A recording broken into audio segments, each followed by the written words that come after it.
What's up everyone, welcome back to the channel. I wanted to make this video. I'm actually off to Vegas in literally like the next 5 hours. I'm travelling down to London to get a plane to Vegas. I just kind of got the urge to make this video. This is what this channel is now. It's a self-improvement, faith-based channel. Bit of business, bit of self-improvement, bit of faith, all kind of mixed into one. Now I wanted to talk about today kind of how to get through hardship. This year, the start of this year had a very good start to the year, very productive week. And since that week, it's actually been downhill. Like, I'll be honest, I've been going through it. Just a load of different struggles that I've been going through. And I kind of want to talk to you today about how I've pushed through that and how I've overcome the struggles. Because as of today, I can say my mind's fully clear on the things that I was going through. In today's video, I'm not going to go through it like in too much detail. I'm going to more talk about how I overcome it. But for a bit of context, I mean, one of the issues I can talk about, I didn't think I was going to be able to get to Vegas. A few issues had gone on, and you know, I have accommodation out there, I have everything, but a few things happened, and I didn't think I'd be able to go. I went to Peterborough for a whole day to get a passport as well, because my passport was out of date. Spent like a lot of money on getting it fast tracked for a day.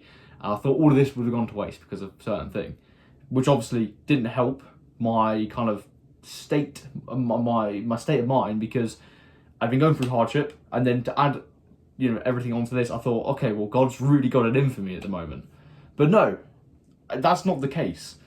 If anything, my faith was just like tested. My faith was tested. And what did I do in these situations of hardship to overcome them? And the answer for me is I put my faith in Jesus Christ, and it's doubled down and increased my faith. But let's look at this from a non-faith perspective. Not everyone that watches this channel is going to be believing in Jesus, and I completely understand that. You know, eventually you'll believe in Jesus, but for now, let me approach it from a point of view of how I actually approached it. Faith pushed aside. The one thing that is very important is to remain consistent. Now, every single day, there's tasks that I need to do. I need to go to the gym. I need to work. I need to read my Bible. I need to pray. These are things that are necessary for my day to just happen. And they're necessary things I need to do, regardless of how I feel. Now, if you stop doing the things that you need to do, you're essentially just going to be on a downward spiral.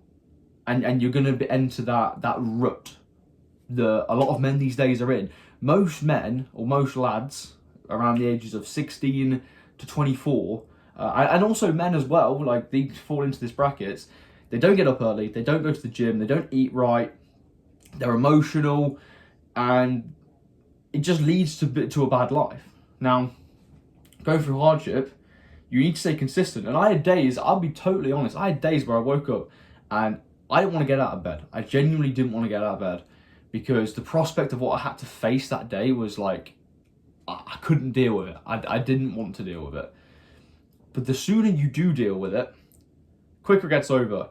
And also, the more mental strength you build. What doesn't kill you makes you stronger. Peter had to sink before he could, Peter sank, he didn't drown. That's a very key point. I actually did a devotional in church on that. You're like, in life, you're not going to drown. You might sink a bit, but you can get back on track. And the only way you can do that is by being consistent. And for me, I put my faith in Jesus, and I've seen the proof myself that by putting faith in Jesus, it puts you in a very good position. But my point again is, when you're facing hardship, do not curl into a ball. Like I did a few days and do nothing. You have to attack the day. You have to attack your problems. That's very, very important, that you attack your problems. And somehow you will find a way to overcome them. I promise you that will happen. Now, a lot of you, again, are probably in the situation where you're not training, you're not working hard, you're not doing the things that you know you should be doing. Do them. You have to do them. I promise you they're the fundamentals. Everything else will take care of itself. Life isn't a game of just being up all the time. Like, you're going to have stages where you're down. And that's what I've kind of come to realise. I literally said in my last video, I feel great, but I expect that I'm going to feel down very soon. And it happened. It happened literally the day after that video. And I guess that was me put to the test of like, okay, am I going to practice what I preach? And some days I didn't, but for the most part I did. And I've managed to overcome the situation. I feel physically stronger. I feel mentally stronger. And I feel ready to now go out to Vegas and network and just smash the meeting out there and make more money. But most importantly, develop my faith in a stronger manner. And for me to never wander in terms of faith. Because I know I've been let out of situations that I shouldn't get out of. Very, very simple. I shouldn't have got out of them, but I have. So I just wanted to make this video, just kind of talk about it. It's just on my mind. I'm waiting to jump on a call right now. And yeah, I'm doing Vegas vlogs as well. So get ready for that. I'm looking forward to that. Meeting with Alex Hormozi, Sam Ovens, meeting with all the school games winners. We've got a pretty cool house that we're staying at. So yeah, I'm going to vlog it. I'll also be going to church on Sunday, Church of Christ in Vegas. So this is my first time actually going to church outside of my congregation, which is going to be pretty interesting. So I'm excited for that. God bless you all, and make sure you do the work even when you're not feeling like it.